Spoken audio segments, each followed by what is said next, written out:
Hello student, welcome to all of you in my class।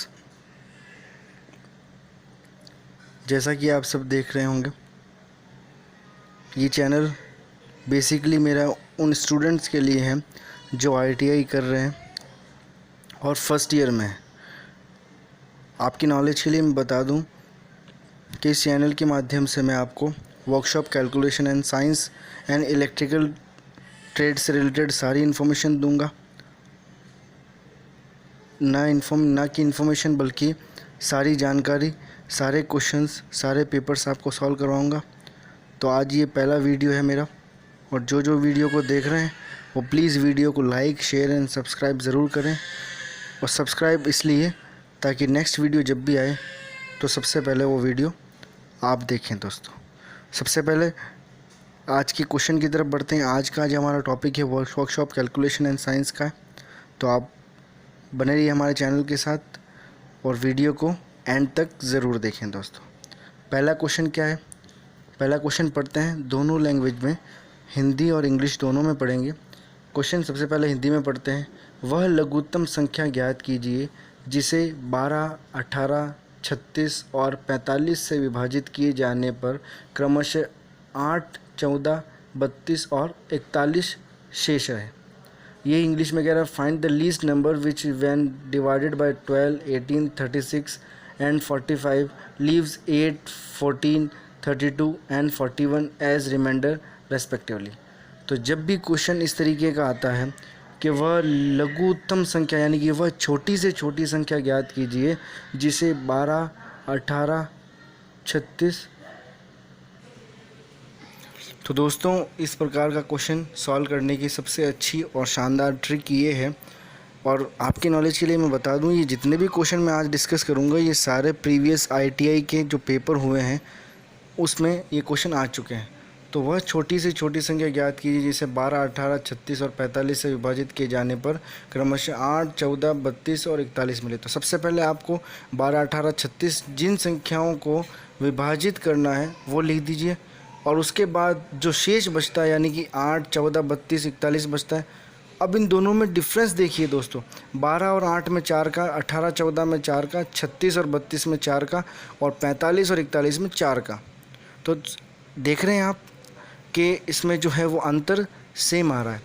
अब जब अंतर same आ रहा है तो हम क्या करेंगे, जो 12, 18, 36 और 45 जो संख्याएं हैं जिनको विभाजित करना है, तो अब हम इन सब का 12, 18, 36 और 45 का LCM यानी कि लीस्ट कॉमन मल्टीप्लायर, या अगर हिंदी में कहूँ तो लघुत्तम समापवर्तय निकालेंगे।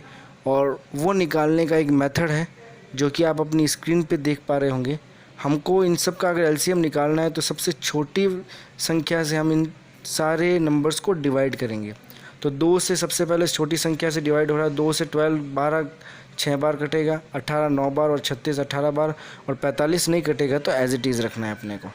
ठीक है। उसके बाद देखें 2 से कट रहा है, और तो 2 से 6 कितनी बार कटेगा? 3 बार कटेगा। 2 से 9 नहीं कटेगा तो एज इट इज़ रखेंगे।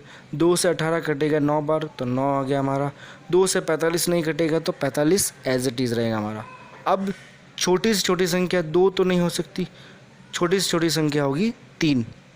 अब 3 से डिवाइड करेंगे तो 1 बार जाएगा, 9 में 3 बार, फिर 9 में 3 बार, और 45 में 15 बार जाएगा। फिर वापस छोटी से छोटी संख्या 2 नहीं आ सकती क्योंकि 2 के पहाड़े में 3 और 15 नहीं आते, तो हम 3 लेंगे दोस्तों। अब 3 में क्या करेंगे, 1 का 1 आ जाएगा। 3 में 3 का डिवाइड करेंगे 1, 3 में 3 का 1, और 3 में 15 का करेंगे तो 5 आ जाएगा।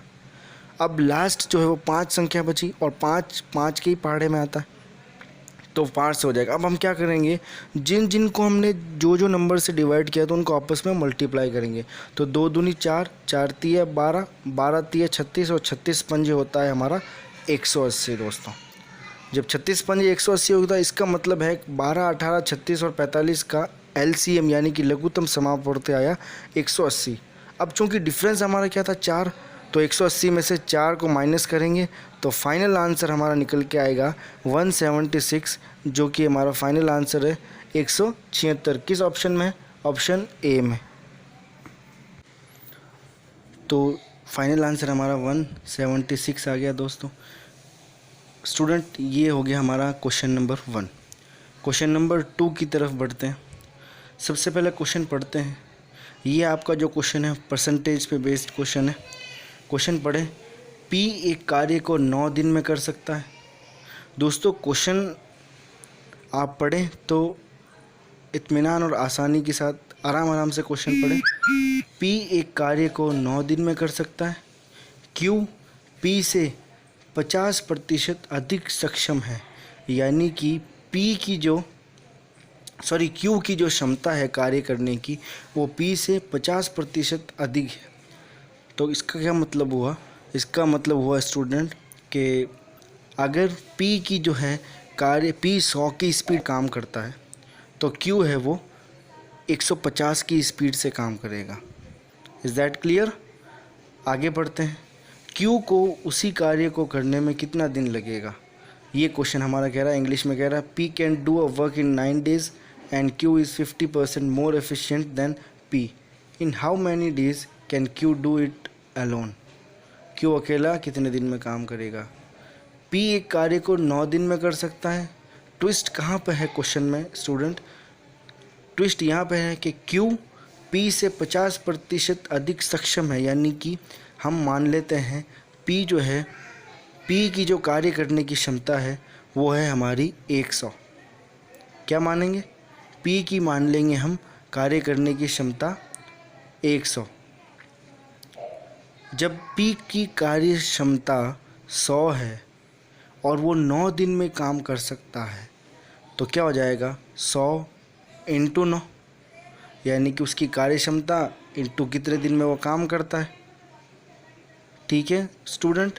उसके बाद कह रहा है कि Q जो है वो P से 50% अधिक सक्षम है, यानी कि मैंने आपको पहले बताया P अगर किसी काम को 100 की स्पीड से करता है तो Q उसको करेगा 150 की स्पीड से, है ना।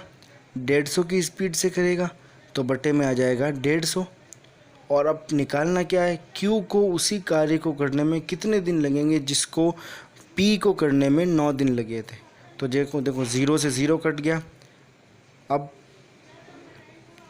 5 के पहाड़े से 2 बार कट जाएगा और ये हो गया 10 इंटू 9 90 बटा 15। 15 छिंग 90 होता है तो 90 15 से 6 बार कट जाएगा। तो Q जो है वो अकेला कार्य को करेगा 6 दिन में। आंसर सी हो जाएगा, ऑप्शन सी हमारा करेक्ट हो जाएगा। तो देखा आपने स्टूडेंट कितना टफ लग रहा था क्वेश्चन, लेकिन हमने कितना इजी वे में उस क्वेश्चन को सॉल्व कर लिया। तो ये हुए हमारे 2 क्वेश्चंस जो कि आपके पुराने ITI एग्ज़ाम मेन एग्ज़ाम के अंदर ऐसे क्वेश्चन पूछे गए थे। तो स्टूडेंट अब नेक्स्ट क्वेश्चन जो पढ़ेंगे वो हमारा प्रॉफिट लॉस यानी कि लाभ हानि से संबंधित है, जो कि आपके ITI फर्स्ट ईयर के अंदर सिलेबस में लाभ हानि टॉपिक है। तो क्वेश्चन सबसे पहले पढ़ते हैं। एक व्यापारी अपने स्टोर से खरीदी जाने वाली वस्तुओं पर 10% की छूट का विज्ञापन देता है। तो 650 रुपये का एक कुकर, 500 रुपये का एक हीटर और 65 रुपये का एक बैग खरीदने वाले ग्राहक को कुल कितनी छूट मिलेगी? ये सीधा और सिंपल सा क्वेश्चन है, वो आपको सॉल्व करना है। अब एक ट्रिक मैं आपको यहाँ बता देता हूँ। ये क्वेश्चन ये कह रहा है कि एक दुकानदार है जिसने ये विज्ञापन दिया है कि जो मेरे यहाँ से जो चीज़ ले जाएगा उस पर मैं 10% की छूट दूँगा। ठीक है। तो एक आदमी आया, उसने 650 रुपये में एक कुकर ख़रीदा, 500 रुपये में हीटर और 65 रुपये में एक बैग ख़रीदा। तो उसने कुल कितनी छूट मिलेगी उसको? इंग्लिश में क्या कहेंगे? Shopkeeper announce a discount of 10% an item purchased from his shop.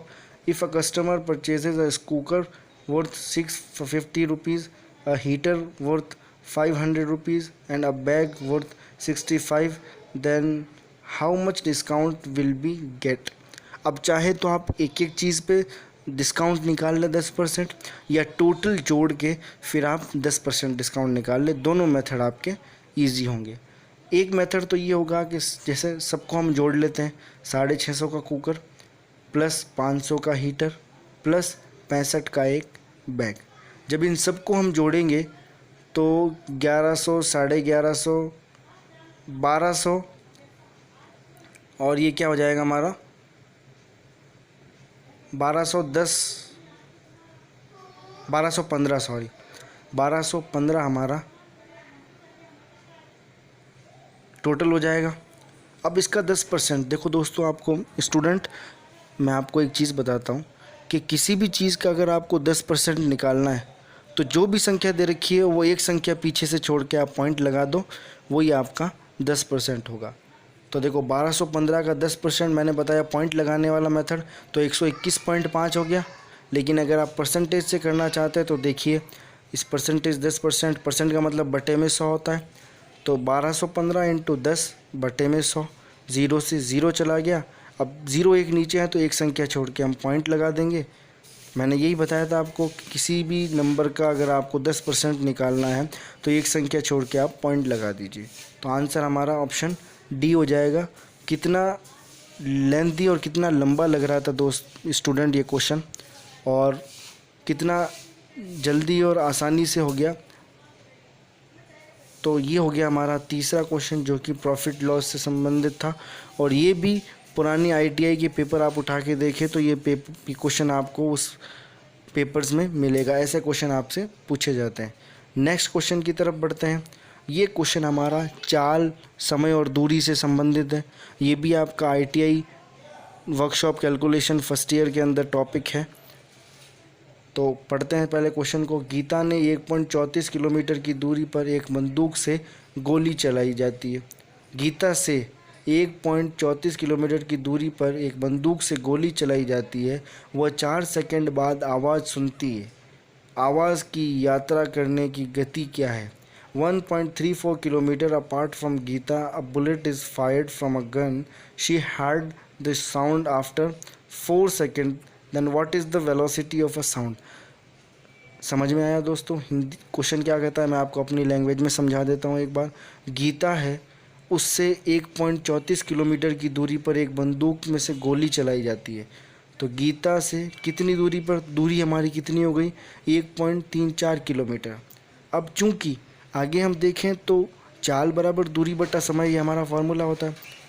लेकिन जो आगे टाइम दे रखा है यानी कि समय दे रखा है वो सेकंडों में दे रखा है। तो इसका मतलब है हम दूरी को भी हमें मीटर में बदलना होगा। तो दूरी को मीटर में आप जैसा कि स्क्रीन पे देख पा रहे होंगे 1.34 को मैंने 1000 से इसलिए मल्टीप्लाई किया, इसलिए गुणा किया क्योंकि हमें किलोमीटर को मीटर में बदलना था।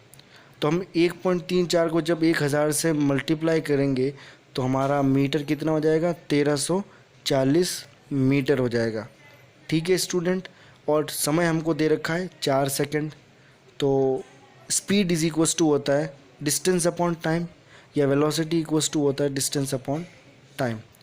डिस्टेंस गति निकालने में चाल बराबर होता है दूरी बटा समय। दूरी हो गया हमारा, तो गति क्या हो जाएगी?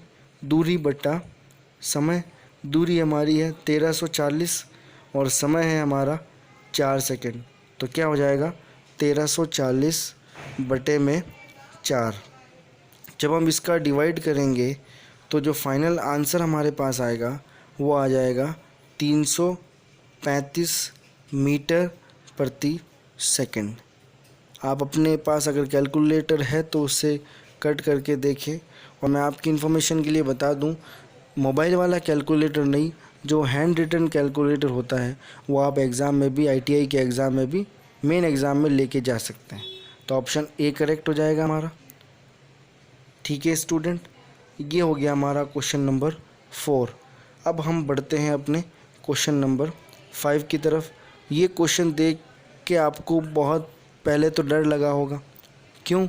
क्योंकि क्वेश्चन ही इस तरीके का है। लेकिन आप देखिए हमारा मेथड, अप्रोच, क्वेश्चन को सॉल्व करने की अप्रोच है वो इम्पॉर्टेंट है दोस्त स्टूडेंट।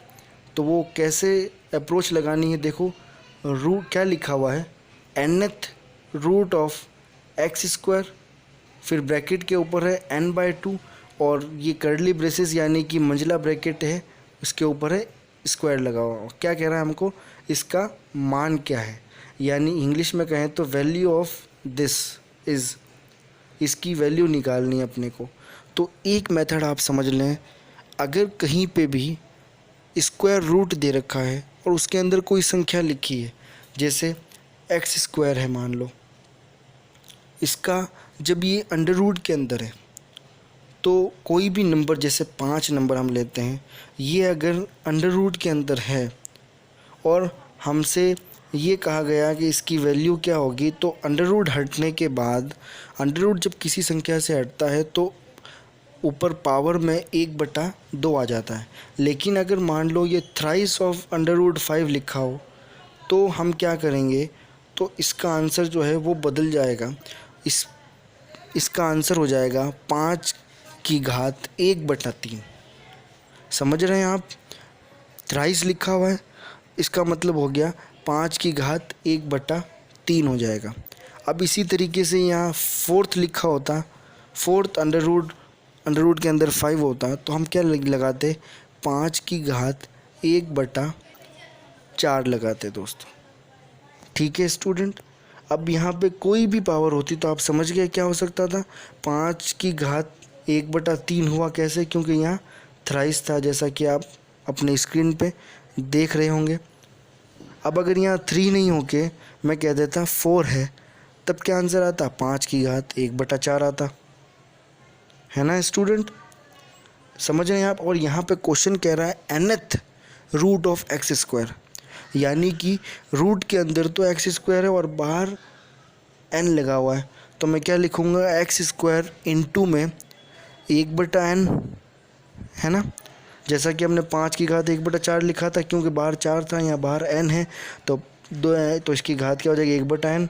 अब अगला क्वेश्चन अगले कहता है कि इंटू में उसकी पावर है n/2, तो इंटू में n/2 कर दिया, फिर उसकी भी पावर है स्क्वायर, तो हमने इंटू में स्क्वायर कर दिया, क्योंकि घातें जो होती है वो आपस में गुणा होती है दोस्त स्टूडेंट। तो अब देखो n से n कट गया, 2 से 2 कट गया, तो आंसर क्या आया, एक्स स्क्वायर। तो फाइनल आंसर हमारा क्या हो गया, एक्स स्क्वायर। किस ऑप्शन में है, ऑप्शन नंबर सी। देखने में कितना टफ लग रहा था स्टूडेंट ये क्वेश्चन, लेकिन असल में कितना इजी क्वेश्चन था, है ना। तो ये हुआ हमारा वर्कशॉप कैलकुलेशन का आज का टॉपिक कंप्लीट। ये 5 क्वेश्चन जो मैंने आपसे कराए हैं, आपने ही किए क्वेश्चन मेरी मदद से, तो वो ये सारे के सारे क्वेश्चन आपके प्रीवियस पेपर में आ चुके हैं। आप ऐसे ही वीडियो जानने के लिए हमसे जुड़े रहिए, हमारे चैनल को लाइक, शेयर और सब्सक्राइब करें। और जो स्टूडेंट अभी जुड़े हैं वो शुरू से इस वीडियो को देखिए, आपको बहुत मज़ा आएगा। और बहुत से ऐसे क्वेश्चन हैं जो आपको टफ़ लगते हैं लेकिन बहुत इजी वे में हो जाते हैं। और वो कैसे होंगे, आप हमारे इस चैनल बैंकर्स प्लेटफॉर्म से जुड़े रहें, ताकि ITI से रिलेटेड और भी वीडियो मैं आपको प्रोवाइड करवा सकूं, जिसमें इलेक्ट्रीशियन भी होगा, जिसमें वर्कशॉप कैलकुलेशन साइंस भी होगा, और इसी के साथ साथ हमारा एक और टॉपिक जो कि इलेक्ट्रीशियन से है वो भी आपका हो जाएगा। ठीक है स्टूडेंट, आज की क्लास यहीं ख़त्म करते हैं। Goodbye student.